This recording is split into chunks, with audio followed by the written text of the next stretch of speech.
नमस्कार दोस्तों, आप सबका फिर से स्वागत है एडीएस वेल बिल्डर में। मैं अमित गज्जर आपका फिर से स्वागत करता हूं। आज का थंबनेल है, आपने पढ़ा ही होगा, घर ले या रेंट पे रहे।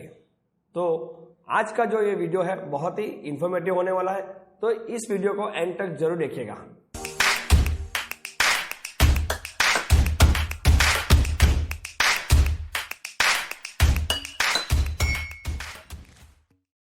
दोस्तों, भारत में हर कोई एक व्यक्ति चाहता है कि अपना एक खुद का घर हो, यानी सबका सपना होता है, चाहे फिर वो घर कर्जे पे या लोन लेकर क्यों ना लेना पड़े, क्योंकि उनके लिए सबसे बड़ा सवाल होता है कि समाज क्या कहेगी और दुनिया क्या कहेगी। क्योंकि उनकी सोच ऐसी होती है कि रेंट पे रहने से तो अच्छा है कि हम होम लोन का ईएमआई पे कर दें, यानी कि थोड़ा पैसा ऐड करके हम ईएमआई पे करके अपना खुद का घर बना लेंगे। तो क्या ये रीजन उन लोग का सही है? तो आज के वीडियो में हम ये डिस्कस करने वाले हैं कि ये सोच सही है या नहीं है, और अपना खुद का घर लेना है तो कौन से समय पे लेना है और किस तरह प्लानिंग करके लेना है। ये सब कुछ आपको बढ़िया इन्फॉर्मेशन आज के वीडियो में मिलने वाला है। दोस्तों, आज हम कुछ कैलकुलेशंस देखने वाले हैं जिसके बेसिस पे जो लोग हर टाइम कंफ्यूज रहते हैं कि घर लेना चाहिए या रेंट पे रहना चाहिए, तो वो सारी कंफ्यूजन भी आज दूर हो जाएगी। तो चलिए हम कुछ कैलकुलेशंस हैं वो देखते हैं। सो उसके लिए हम एक एग्जाम्पल लेते हैं। मान लीजिए एक आदमी है जो जॉब करता है और उसकी सैलरी है 50,000 रुपीज मंथ, और उसके पास यही एक इनकम सोर्स है। अभी वो एक घर लेने का सोच रहा है, तो यहाँ पे दो कंडीशन बनती है। पहला कंडीशन ये है, अगर वो लोन लेकर ईएमआई से घर ले, इस कंडीशन में ये घर एक्चुअली उसको कितने रुपये में पाएगा, उसकी कैलकुलेशंस करते हैं। तो मान लो कि वो 15 साल के लिए ईएमआई पे एक घर खरीदता है जिसकी कीमत 50 लाख रुपीस है। इसके लिए उसको सबसे पहले करीब 20% यानी कि 10 लाख रुपए का डाउन पेमेंट पे करना पड़ेगा। और मैंने ज़्यादातर देखा है कि लोगों के पास डाउन पेमेंट के भी पैसे नहीं होते हैं और वो लोगों के पास उधार लेकर पैसे भरते हैं। लेकिन अभी हम उस पर फोकस नहीं करते हैं और आगे देखते हैं। तो अभी 50 लाख में से 10 लाख डाउन पेमेंट के हो गए और बाकी के 40 लाख रुपए की उस आदमी को लोन लेनी पड़ेगी। अगर वो 8.5% ब्याज पर होम लोन लेता है तो 40 लाख के लोन के ऊपर 8.5% के हिसाब से पर मंथ यानी कि ईएमआई कितना आएगा।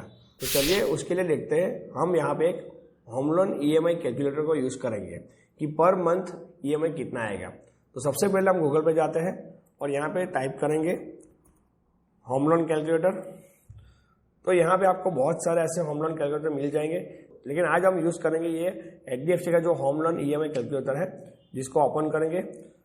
तो यहाँ पे आप सिंपल सिलेक्ट कर सकते हो और यहाँ पे टाइप भी कर सकते हो कि जैसे कि हम टाइप करेंगे यहाँ पे 40 लाख और यहाँ पे 15 साल के लिए हम लोन लेने वाले हैं। इंटरेस्ट रेट यहाँ पे लिखेंगे 8.5%। तो कुछ यहाँ पे मंथली ईएमआई कैलकुलेट होके आया है 39,390, यानी कि करीबन 40,000 जितना यहाँ पे पर मंथ ईएमआई पे करना पड़ेगा 40 लाख के होम लोन के ऊपर।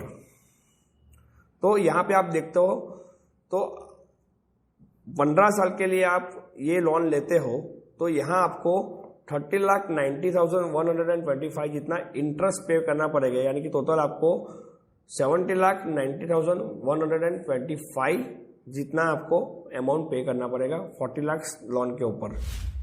तो यहाँ पे आपने देखा कि पर मंथ ईएमआई कितना आता है 40,000, यानी कि उस बंदे की सैलरी कितना है 50,000, यानी कि 50,000 में से 40,000 तो उनको ईएमआई ही पे करना पड़ेगा और बाकी रहे 10,000 है, उनमें से उनके जो भी सारे एक्सपेंसेस है वो मैनेज करने पड़ेंगे। यानी कि सैलरी है, उनमें से सिर्फ दो ही चीज़ होगा, एक ईएमआई पे करना है और उसी तरफ उनको उनका एक्सपेंसेस मैनेज करना पड़ेगा।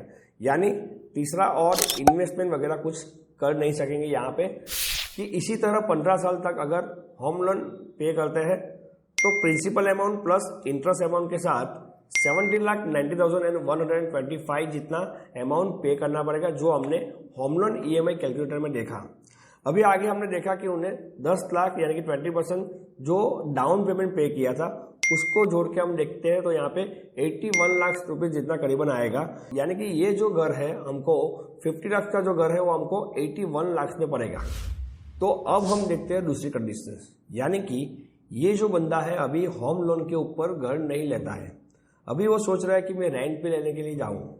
मान लो कि अगर वो रेंट पे लेने जाता है तो महीने का किराया है 12,000 रुपया, यानी कि साल का हो जाएगा 1,44,000 रुपया। अभी आगे आप ऐसा सोचोगे कि रेंट भी हर साल बढ़ता होगा, तो हम पकड़ लेते हैं कि एवरी ईयर रेंट जो है वो 5% इंक्रीज होता है। तो चलिए उसके कैलकुलेशन देखते हैं हम कि अगर रेंट 5% एवरी ईयर इंक्रीज होता है तो आने वाले 15 साल तक आप टोटल जो है रेंट कितना पे करोगे। तो यहाँ पर देखते हैं कि साल का 12,000 के हिसाब से रेंट कितना हुआ 1,44,000। अभी नेक्स्ट ईयर मान लो कि 5% इंक्रीज हो गया, तो इंक्रीज करने के साथ हो जाएगा आपका, यानी कि इंक्रीज कितना होगा अमाउंट 7,200, तो उसको जोड़ेंगे तो 1,50,200 जितना आएगा सेकंड ईयर आपको रेंट पे करने का। अभी हम इसको 15 साल तक गिनती करते हैं, तो यहाँ पे आपको आफ्टर 15 ईयर्स 31,07,313 रुपीज आपको टोटल पे करना पड़ेगा।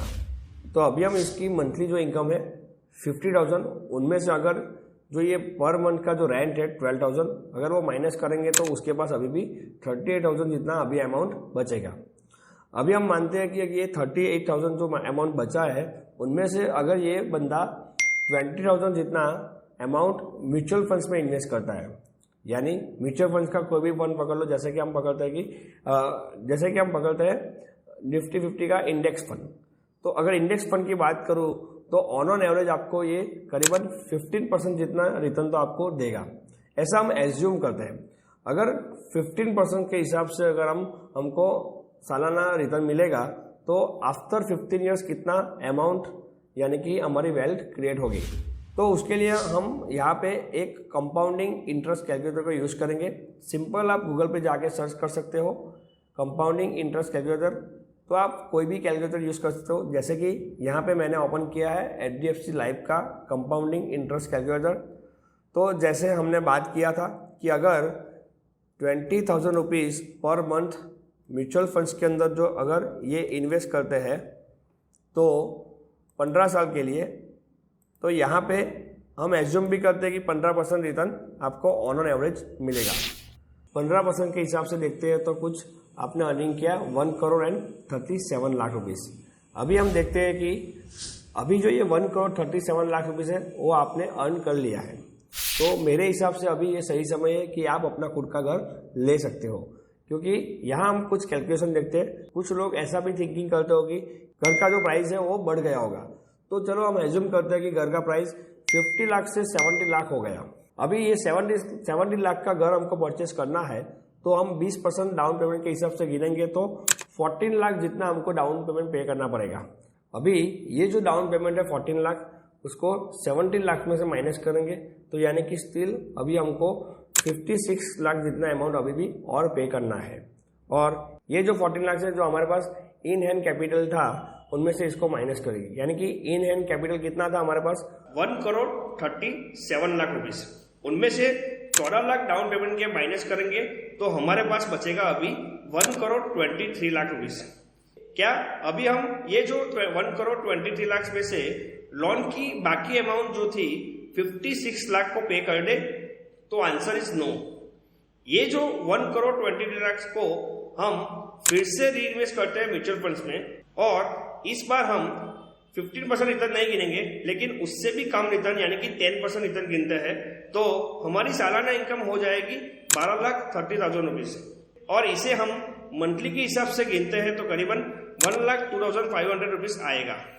तो अभी 56 लाख अभी हमको पे करना था। जैसे कि हमने 56 लाख का मान लो फिर से होम लोन ले लिया, तो होम लोन लिया उसका भी हम 8.5% से हिसाब से गिनेंगे तो कुछ मंथली का EMI आएगा हमारा 55,000 के अराउंड। अभी ये जो री इन्वेस्ट किया था उसकी इनकम आ रही है 1,02,500 रुपीज मंथली। तो 1,02,500 रुपीज में से हम 55,000 रुपीज इजीली पे कर सकते हैं और वो पे करने के बाद भी हमारे पास बचेगा 47,500 रुपीज।